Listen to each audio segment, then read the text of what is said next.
we're back. The Persian princess and the Latina baddie. Okay, so we are gonna do another round of semi-rapid questions, but this is pertaining to, I think, dating. A little bit of relationships. We're gonna start off by going into the negotiables and non-negotiables of relationships. Starting off, what are 3 absolute non-negotiables in a relationship? Or when you're starting to date? Okay, so one thing I can't tolerate when I'm starting to talk to someone is the lack of like texting. If you can't, I specifically want someone to text me good morning, good night.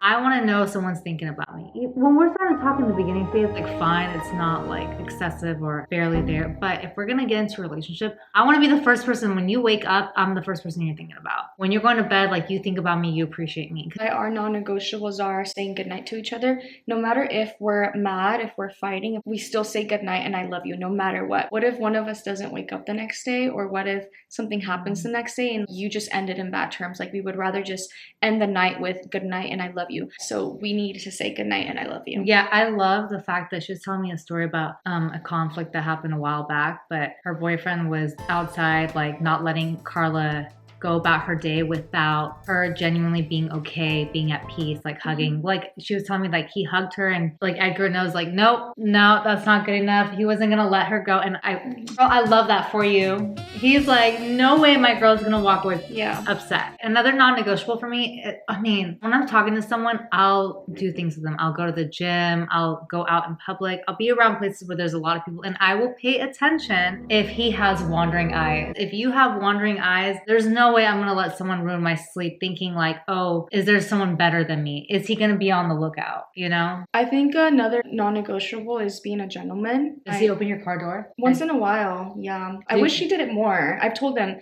Yeah. But there's times where he forgets, but he does it sometimes. But he opens the doors everywhere we go. He opens the doors. The sidewalk rule. Do you know what the sidewalk rule is? Like you have to be on the inside and the guy, that's like a thing they did in Korea. My ex did that. I love it. Sometimes I literally purposely walk on the other side to see if he's like paying attention. This guy literally goes, ooh, and he like moves me away. But it's like, oh, I love it. You just have to be a gentleman. I literally would expect my boyfriend to be a gentleman. Pretty much. All right. Another non-negotiable, last one. Yeah. Dates. We have to keep going on dates. Like, you have to keep dating me. I've been with my boyfriend for 7 years and we're still dating each other. In the sense that like we go on dates, we go on date nights. He won't stop flirting with me. Like for example, if we're on separate cars, he literally tells me to pull down my window and he's asking for my number. Like things like that, which I love because it's like, you're still obsessed with me. Yeah, I think that's so cute. Man, don't stop trying. I feel like if you stop trying, your girl's gonna stop trying. Women will mirror back to you the energy that you give off. So if you're gonna half-ass,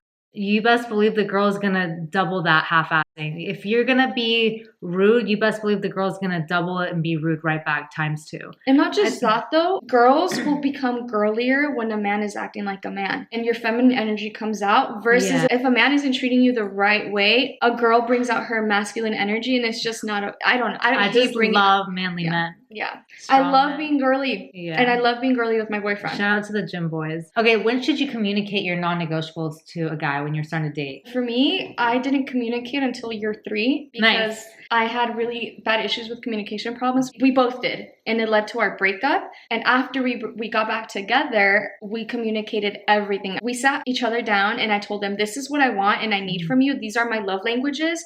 Tell me your love languages so I can love you the way you want to be loved. What are your love languages? Physical, gifts, and time. I think number 1 is acts of service. So like little things that are just so meaningful, I will obsess over. You taking notes, doing little things to like surprise me. Next is time, because I love time. Following after is words of affirmation. And then... Can you have more than 3? Well, I can order them, like my... Okay, because I like all of them. I think, and for me, it's not really gifts. I need you to like, if you see flowers, get me flowers. You're thinking about me, like write me like a cute little love letter, like little things like that. Make a music playlist. Things like that are very small and inexpensive. What are your thoughts of the person you're dating or your partner bringing up past relationships and talking about their exes? We don't really do that. If we do, I mean, it's just like curiosity. We've spoken about stuff, but we try to limit it. Because we were talking about this the other day where I asked him something about his past and I low-key got mad. I was a little butthurt, so I just I'd rather not know. I would rather not know. I do that. Yeah. I'm like, I'm not gonna get pissed. Yeah. And then I'm like, get out of my house. Masculine men versus masculine energy. There's people who act all macho, but you guys do not have like legit masculine energy, because masculine energy feeds off of female energy. So there's all these macho men out there acting like they're so tough, but then when women have breakdowns, they're just like,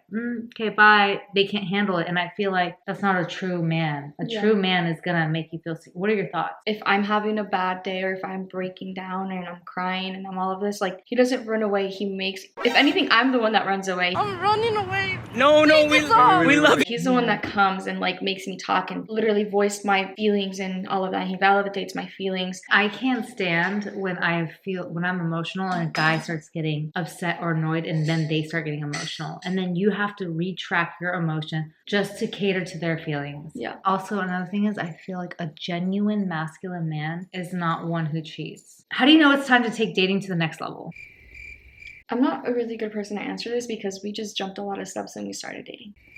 Nice. I myself don't know either. What do you think are some green flags in a relationship for you? I like someone who's soft-spoken, someone who can be very grounded in their emotion. I like someone who doesn't really drink. If we're going out and it's a special occasion, then that's okay. Someone who doesn't really club. I love a godly man, someone who's really into their faith. When they focus on God, then your relationship is going to thrive. Mm-hmm. And it makes me feel more secure. I would say I see the same thing. That, and also like a vulnerable man, someone that you can be vulnerable with and he can be vulnerable with you. What's more important, emotional connection or physical chemistry? Emotional. Oh, that's easy. Yeah. Duh. Emotional. Can a relationship survive a loss of attraction? No, because then you start wandering and looking at other people, and then that's when like feelings start coming up and you start getting attracted and attached to other people. Do you ever felt like you went through a phase where you were super comfortable, and then you felt like you guys were maybe drifting apart because you guys were not trying as much? Yeah, before a breakup. And then the breakup brought you guys back together, though. Did that make you start like trying more, or like because leveling up, dressing up, or acting differently? Not necessarily dressing up. I've always dressed up. I've always loved feeling good about myself. Having that break and having that breakup, we knew that we were miserable without each other. What's the number one mistake people make when trying to keep a relationship alive? Like if you're forcing to hang out, if you're forcing to just like spend time with each other and it's not quality time, then you're just wasting your time. Should you date someone with potential or only someone who is already where you want them to be? So when you met Edgar, did he have potential, or was he everything kind of you wanted? He had potential. He was always very driven. He played soccer. He was in varsity, which that kind of correlates with other stuff. Like for example, if you're doing sports, it's a lot of commitment. It's a lot of time. It's a lot of effort that you have to put into even being in a sport. And those are some like values and traits that I liked about him, that he was very driven. Was really good in school too. So that's something that I'm like, okay, he's not slacking. He's actually doing something. Graduated as a valedictorian. Oh, nice.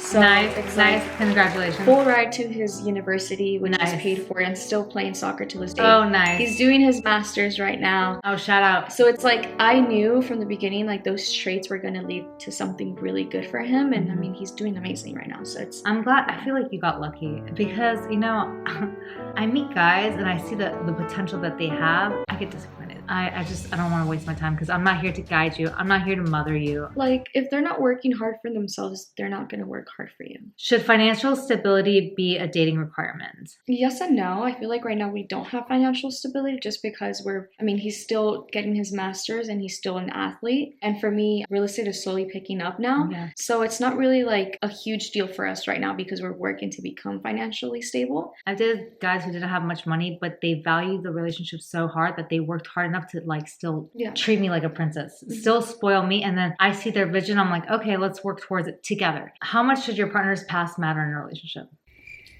I think it really just depends. I think it'll only matter if you don't have a good reputation. Mm-hmm. And we're trying to dive deep and seeing, oh, you're calling all these women crazy. Like, why is every relationship you got into like on them? Should relationships be 50-50, or does one always give more? No, I don't think it's just 50-50. I mean, if you're talking about like emotional or anything, I can have a really bad day and then he has to pick up the slack, or there's times where he's having a bad day and I have to pick up the slack. Yeah, what are your thoughts on like finance, like, especially in the beginning dating? Do you think guys should pay for everything, or should... My boyfriend paid for everything for like 2 years. Okay, yeah. I would be so turned off if a guy allowed me to genuinely pay, unless I'm very adamant and I'm like, hey, I want to do something nice for you. But in the beginning, like, be a provider. Treat a woman like a woman. You want that woman to embrace her feminine energy and come out more and be more out there, open, loving, playful, and be more committed to you. You gotta step into your masculine. You gotta be the provider. Yeah. Okay. Yeah. Give. 100%. I think that's also what I liked about him, was that like I never paid for anything. I mean, we've been together since we were 16, so it's like everything was cheaper back then. He started college, so he stopped working for a while. So I had to step it up a little bit and kind of help where he couldn't. Yes, at the beginning, 100% be a provider and show that you can provide for your girlfriend. All right, we got some juicy questions. Is it ever okay to keep a backup option while dating someone exclusively? Okay, hold up. When I was dating a piece of shit and I knew he was a piece of shit and I knew that there was potential cheating, I start looking for backup options. So ladies, in some cases, if your man is a piece of shit and you're having a hard time exiting and you know this guy is doing you dirty, you start looking around. Get that roster filled up. Yeah, get that list going. It comes in handy, really. Should your partner have access to your phone and social media passwords? I mean, my boyfriend knows my phone password, yeah, but that's all he knows. I can't guarantee you won't find something before I met you that's gonna upset you. Like, that's on you. You want to dig into my past, be my guest. Yeah. But from the moment we met onward, you're not gonna find shit. And if my ex or someone messages me, you will be the first to know because I will communicate that to you. If your partner follows their ex on social media, is that a problem? I think so. Yeah, but then again, I'm saying it's justified because it just depends how long ago that ex was an ex. But if it's like years ago, then you should be fine. Like, who cares? What's a toxic dating behavior that people actually overreact to?